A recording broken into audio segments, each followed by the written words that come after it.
So in this video, I want to make Black women aware of the lies and manipulation tactics that people are using to keep Black women hopeless and with low self-esteem, with low value men, and just with low standards in general.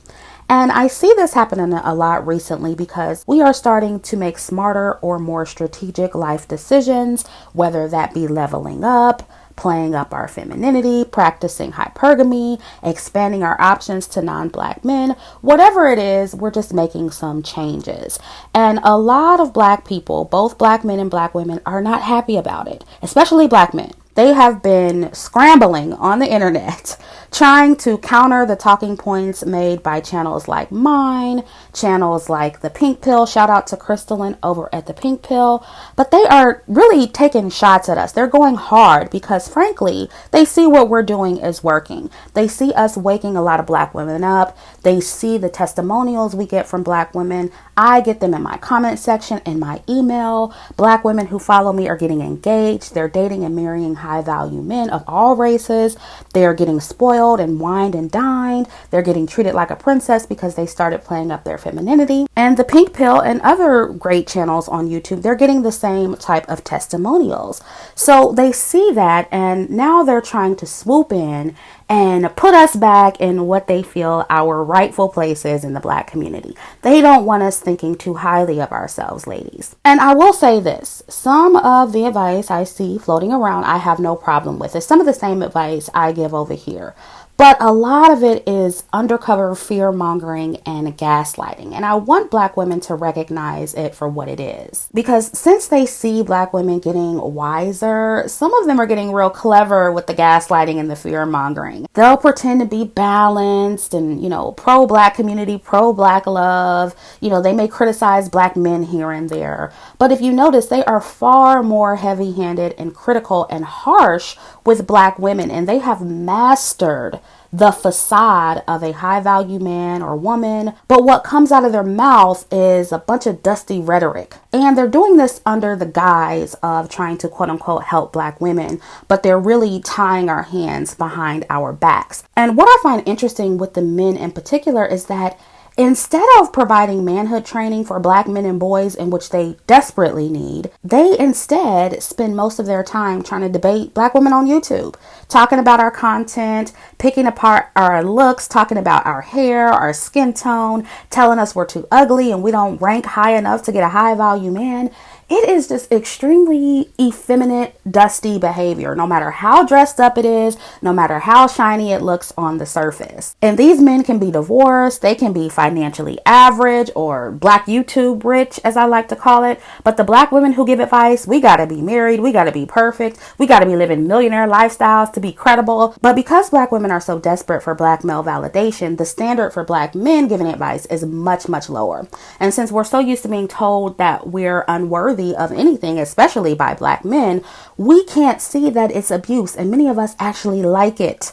So we're hanging on to their every word. And I see a lot of Black women who would rather take the very limited or limiting manipulative version of what we say because it's coming from a Black man. And some of what they say, we have told you, but you'd rather hear it from a Black man because deep down inside, that's who you prefer to be with. And listen, I understand just wanting to hear a male perspective when it comes to hypergamy or femininity and just different perspectives in general. Even though these people, tell you to stop watching me and they throw shade on me, I'm not here to tell you who you can and can't watch. That's totally up to you. And another thing is, I am all about Black women being realistic and knowing what you're more likely to get versus what you're less likely to get, depending on what you look like, how much you weigh, or what phase of life you're in. I think it's important that we all have realistic standards and be aware of any barriers that may be stopping us from getting what we want. I have said that in many, many videos, and anyone who says I'm trying to sell Black women a pipe dream, they have extremely challenged listening comprehension skills because these people are the ones who are selling you you a dream. They are flat out lying to you. They are severely limiting your options and dismissing facts because they are invested in keeping you hopeless and invested in keeping your standards low, even when you can have better. And that is the problem I have here. So I want to make sure that you can identify these people when you come across them, and also provide you with some statistics that don't support a lot of what they're saying. So the first lie they tell Black women is your standards are too high. And I see this a lot coming from both Black men and other Black women, and I just think it's time to put this lie to rest. They'll say that most average looking Black women who are single because we have unrealistic standards in men, or we don't look good enough for the men that most of us want, and we don't want to work and make our own money. And even though I definitely see Black women like this, I definitely have heard Black women who have unrealistic standards in men. But to say that that is most of us, I'm sorry, but the numbers just don't bear that out. Statistically, Black women are among the highest to get an education so they can enter the workforce and make their own money. So we definitely want to make our own money.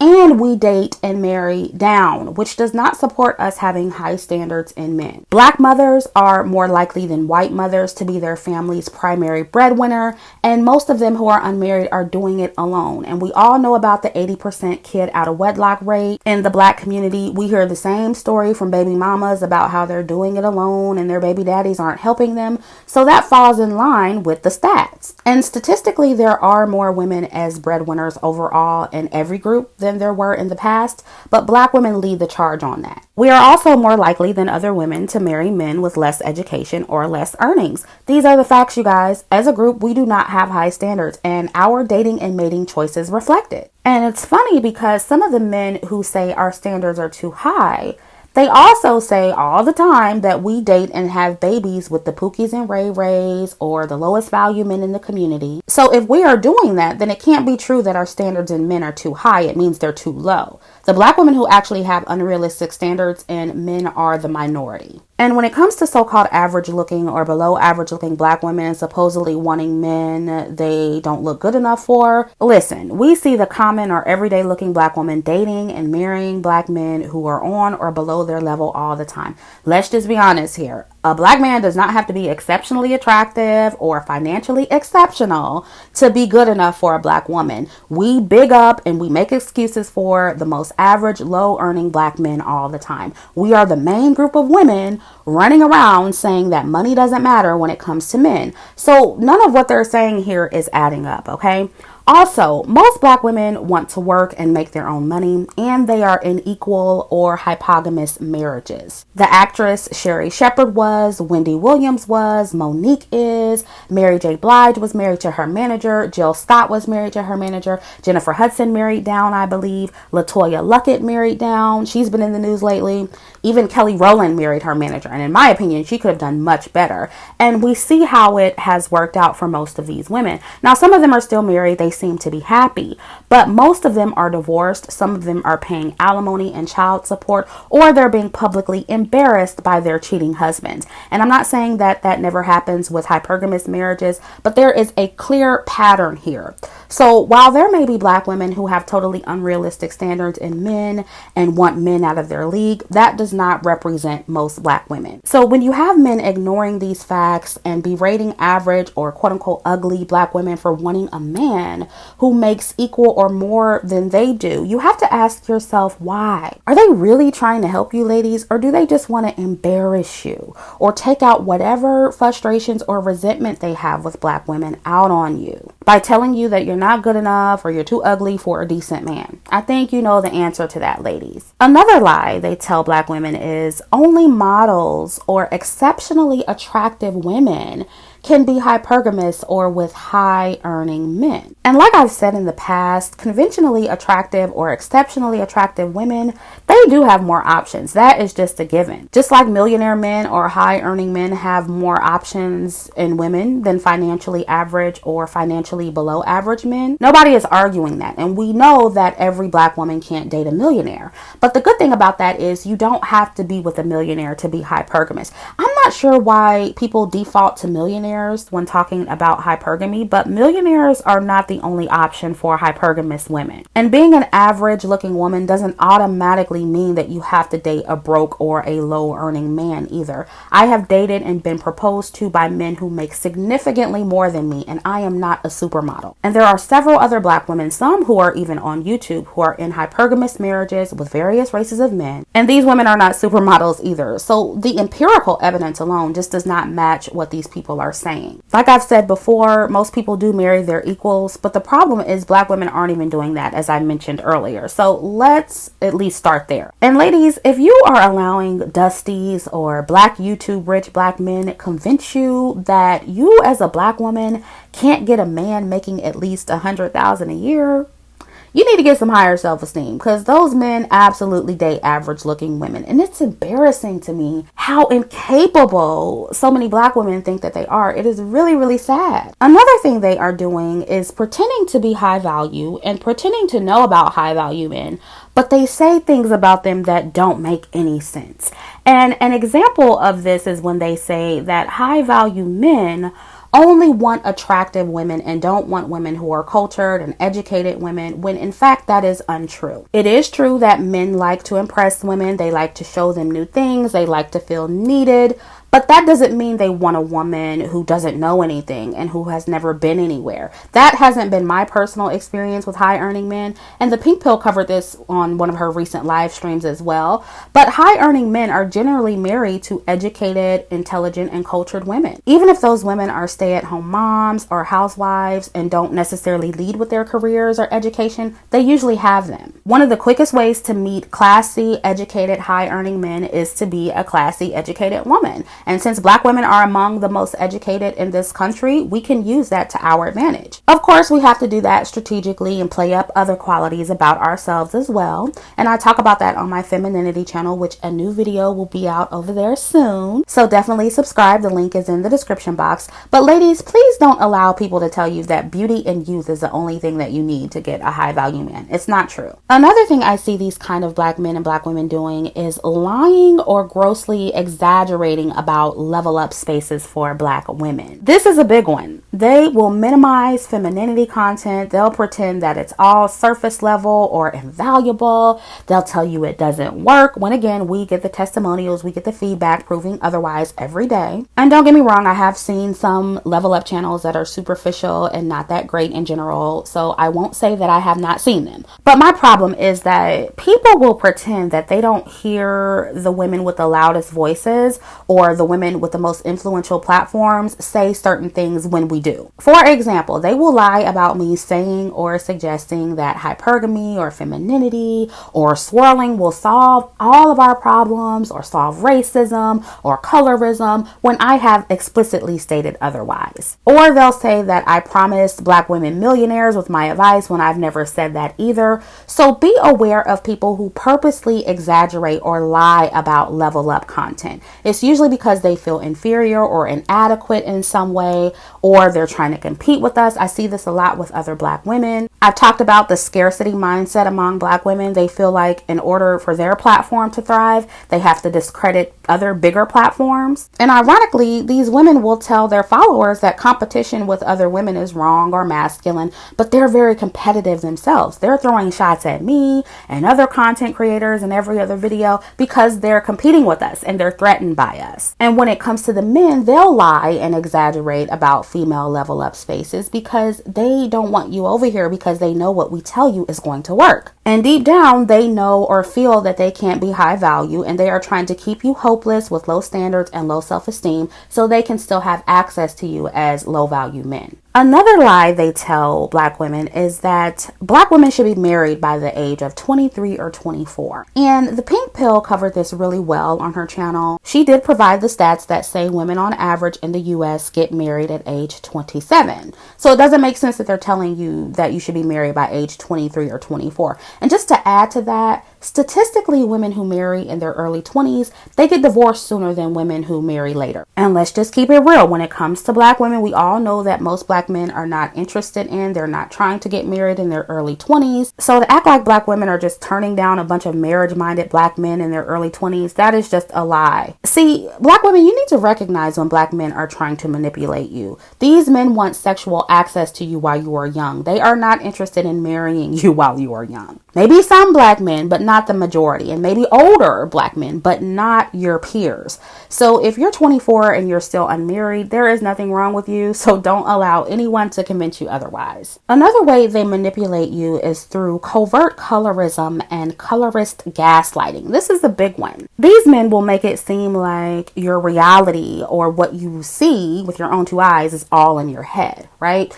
They're basically telling you that colorism isn't real, or they'll say, well, colorism is real, but then they'll proceed to gaslight you about it. They'll say things like, oh, well, most black men love dark-skinned women. It's not your skin tone, it's the way you act. And don't get me wrong, ladies. Sometimes it's not a woman's dark skin that's keeping her single. That is absolutely true. And being dark skinned is not a handicap. And yes, dark skinned women can get married. We can be hypergamous, the whole nine. However, we do know that there is a critical mass of colorist black men or men who prefer light skinned women. And it does not matter his position in life. He could be a dusty black man. He could be a high value black man. He could be a beta. He could be an alpha. He could be blue collar. He could be professional. He could be an entertainer. Statistically, high earning black men, they choose lighter skinned women to marry first. And they also date out more than black women. These are the facts. And this is why you guys are mad at the new Black Love trailer, because you see these high value black men or high earning black men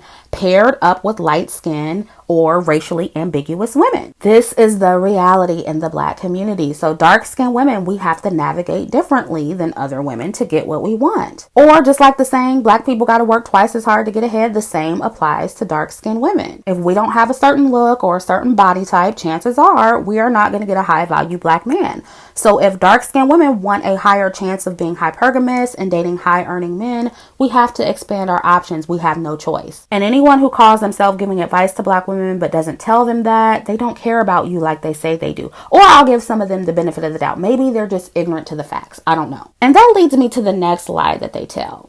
They say that everyday dark-skinned women can't get a high value or high earning non-black man.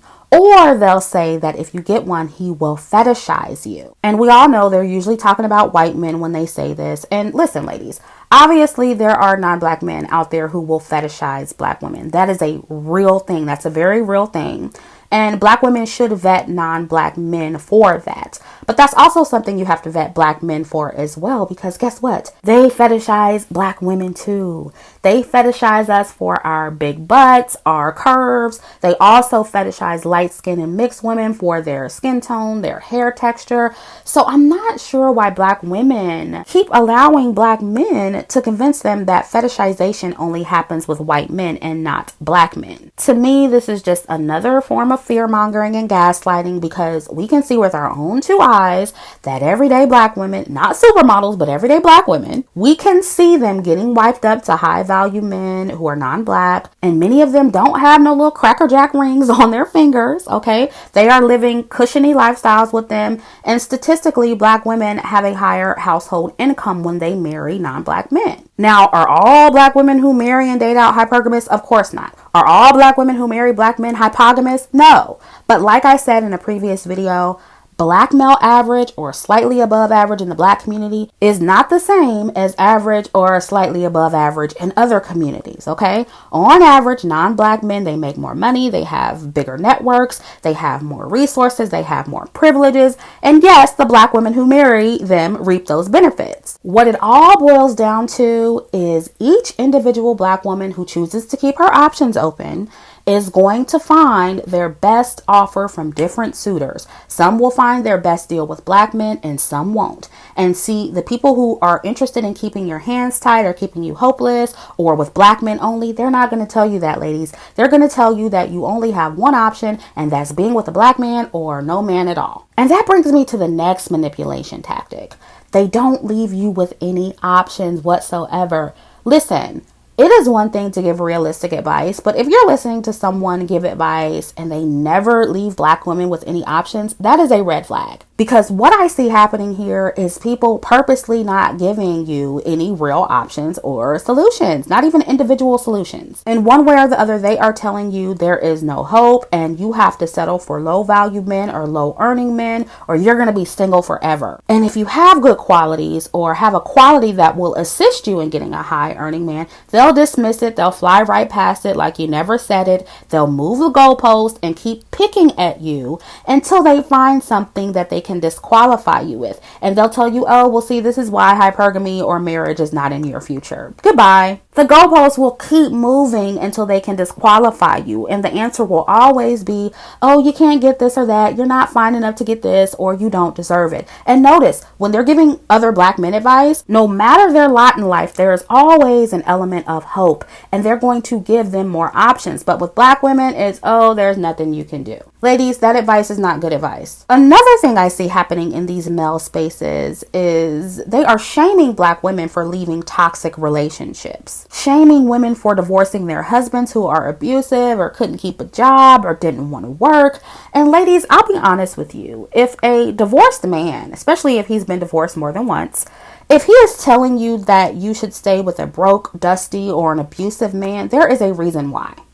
If you have a woman who's giving you advice and she's a 2-time baby mama with, broke men as her baby daddies, and she's telling you that you can't get a high earning man, or telling you that femininity or hypergamy won't work for you as a Black woman, you're too ugly for that, there's a reason why. And that's because they didn't know how to make it work for them.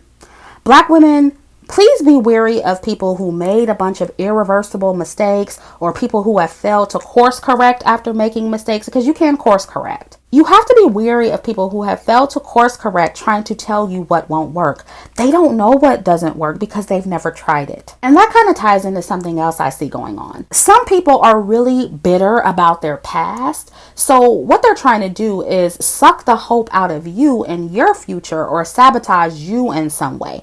And that is because they settled for a shitty deal. So they want to make you think that you have to settle for one too.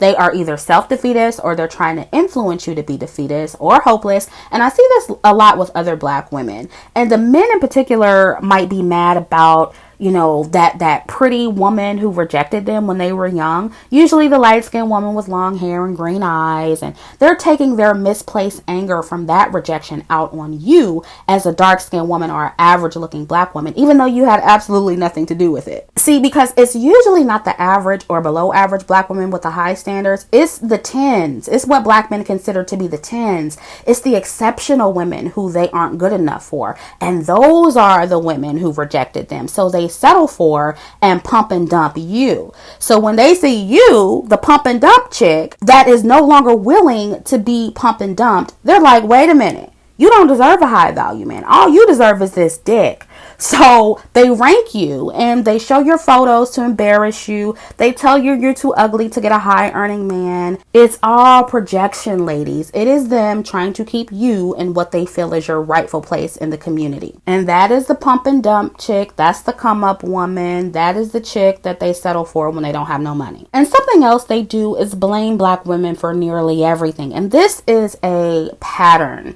And again, since they see Black women wising up, they're getting more clever with it, right? They make it seem like they're against the gender war and they're pro-Black. But if you listen closely, they're using the very same anti-Black woman, Black male shaming and blaming talking points. And no, they're just not, quote unquote, holding Black women accountable or blaming both genders equally. They're mostly blaming Black women for everything that has gone wrong in the Black community. I even heard one Black man say that it's our fault as Black women for Black men not building in the community because we aren't, quote unquote, cooperative. And don't get me wrong, I've seen some very uncooperative Black women. But what they won't say is that white men and other race men, they didn't and they don't wait on their women to build. They do it first and foremost for themselves as men. Sure, women are an incentive, but they aren't waiting on women to pursue power because they want it for themselves. See, something you guys need to realize about high earning men and high value men, they are motivated. They are self-motivated first and foremost. Men are selfish. They don't build and pursue power only for women. We may assist in motivating them, but they do it first and foremost for themselves. So Black men in particular need to work through why they don't want it for themselves and why they are not self-motivated. And I can tell you right now, it's not only because of Black women. It's some really deep internal things going on with Black men that they don't want to work through. And again, that is why they're berating Black women on YouTube instead of providing manhood training. That is why they're online telling average Black women that they're too ugly to be hypergamous. Bottom line, they are taking their shortcomings out on Black women. Most of what you're hearing, ladies, is dusty, fear-mongering, gaslighting, and manipulation. So recognize it for what it is. I don't care if it's in a suit. I don't care if it's shiny and it looks nice. That is what it is. So I am done here. Please feel free to add any other lies or manipulation tactics that I failed to mention down in the comment section. Also, let me know what you think, and I'll catch up with you in the next video.